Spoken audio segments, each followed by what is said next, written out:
আসসালামু আলাইকুম রহমতুল্লাহ বারাকাত। আসলে সবচেয়ে বেশি কষ্টের ব্যাপার হলো সবসময় হাসি মুখে থাকি। এটাই আমার জীবনের সবচেয়ে বড় মানে দুঃখ পাওয়ার কারণ হলো এটাই। যদি হাসি মুখে না থাকতাম তাহলে আজকে আমার এত কষ্ট পাওয়ার দরকার ছিল না। অনেকেই বলেন যে হাসি মুখে যারা থাকে তারা মনে হয় আনন্দের মানুষ, তাদের মনে কোনো কষ্ট নাই, এটা মনে করি আমরা। কিন্তু হাসিমুখী মানুষটার অন্তরের ভিতরে কত রকমের দুঃখ লুকিয়ে থাকে। সে চায় একটা মানুষের কাছে তার দুঃখটা সে বলুক, কিন্তু যার কাছেই বলতে যায় সেই তার সাথে সুযোগ নেয়। ছোটবেলা থেকে শুধুমাত্র একটা ছাত্রবাড়িদের সাথে ছোটবেলা লেখাপড়া করার সময় তাদের সাথে আমি যদি কোনো খারাপ ব্যবহার করে থাকতাম, তারা আমার কাছে বিচার দিয়ে আমাকে সেখানে মানে দোষারোপ বানাইতো। আবার তারা যখন অন্যায় করতো, আমি বিচার দিতে গেলে আমারই আবার সেখানে দোষারোপ বানানো হতো।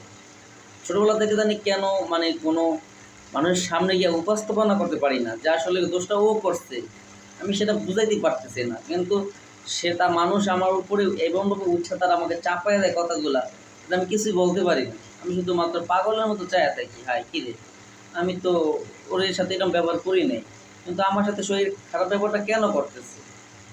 একদিন একটা লোকের সাথে দেখা হয়েছে, কোনো কোনো তার সাথে আমার সাথে কোনো খারাপ কোনোদিন আগে পরে কোনো দেখা হয় নাই। হয়তো আমি হাসি মুখে দিয়ে একটা কথা বলছি, সেটাকে সে মাইন্ড করে নিছে, নিয়ে আসে আমাকে ওই কথাটারে আরেকটা জায়গায় উপস্থাপনা করে আমাকে নিচু করে। আসলে নিচু হওয়ার কারণটা কি খুঁজতে শুরু করলাম যে আমি সব জায়গায় সবাই কেন বিতুর মতো কথা কাজ করি কেন। আমি মনে হয় সবচেয়ে বেশি হলো মায়ের খাবো, খাই নাই খাবো এইটার ভয় পেয়ে বেশি। হয়তোবা মায়ের খাইতে পারি, নাও খাইতে পারি, যে কোনো একটা কারণে, কিন্তু খাওয়ার আগেই ভয় পেয়ে যাই। আসলে আমার সাথে যেরকম একটা ঘটনা ঘটে যায়,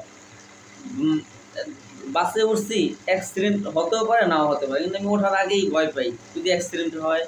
তো ওই রকমেরই চলতি পলতে সব জায়গায় একটু ভয় পাই। কেন ভয় পাই আপনারা আমাকে একটু উৎসাহিত করুন, আমি যেন ভয় না পাই। ভয় পাওয়ার কারণটা কি? ভয়কে জয় করতে পারছি না আমি ৩টা জিনিস করছিলাম, আয়ত্ত করছিলাম, যেই কারণে আমার ভয়টা বেশি। নাম্বার ১, আমার কোনো টাকা পয়সা নাই। নাম্বার ২, আমার আব্বা আম্মা, ভাই বোন বা আমার কোনো আত্মীয়স্বজন এমন নাই যে আমাকে উৎসাহিত করবে যে তুমি বুক ফলিয়ে সামনে আগাও, তোমার পিছনে আমরা আছি, এরকমেরও কেউ নাই। নাম্বার ৩, আমি কোনো সেরকম লেখাপড়াও জানি না, আর সেরকম কোনো মানুষের সাথে যে কথা বলার জন্য যে একটা স্টাইল ভাব, ওইটা আমি ভালো করে বুঝি না। যার কারণে আমার একটা সব জায়গায় হেনস্থা হতে হচ্ছে। কিন্তু এই হেনস্থা হতে হতে আজকে আমার ক্লান্তি হয়ে যাচ্ছি যে কী করবো, ভবিষ্যতে এগুলো খুঁজে পাচ্ছি না। তো সকলে আমার জন্য দোয়া করবেন, আল্লাহ তাআলা যেন আমাকে সম্মানের সহিত দুনিয়াতে বেঁচে থাকার তৌফিক দান করে। আসসালামু আলাইকুম ওয়া রাহমাতুল্লাহি ওয়া বারাকাতুহু।